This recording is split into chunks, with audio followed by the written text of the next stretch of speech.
मंगळवेढा तालुक्यातील कडकी गावात एक हृदयद्रावक घटना घडली आहे, ज्यामुळे संपूर्ण परिसरात शोककळा पसरली आहे. आपल्या मुलांना वाचवण्यासाठी आईने घेतलेले पाऊल तिच्यासह दोन्ही मुलांचं जीवावर बेतलं. मिळालेल्या माहितीनुसार वैशाली गोडके आपल्या मुलांसोबत शेताशेजारी असलेल्या साठवण तलावाजवळ गेल्या होत्या. यावेळी 10 वर्षाचा सोहम पाण्यात उतरला असता त्याचा तोल गेला आणि तो बुडू लागला. आपल्या भावाला वाचवण्यासाठी 12 वर्षाची श्रेया धाडसाने पाण्यात उतरली, पण तिलाही पाण्याचा अंदाज आला नाही. दोन्ही मुले बुडताना पाहून आई वैशाली यांनी क्षणाचाही विचार न करता तलावात उडी घेतली.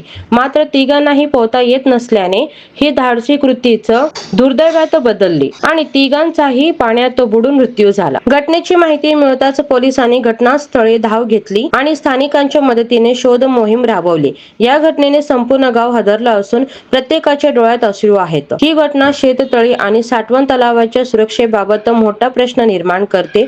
योग्य सुरक्षा उपाय नसल्याने या दुर्घटना वारंवार घडत असल्याचे दिसून येत आहेत.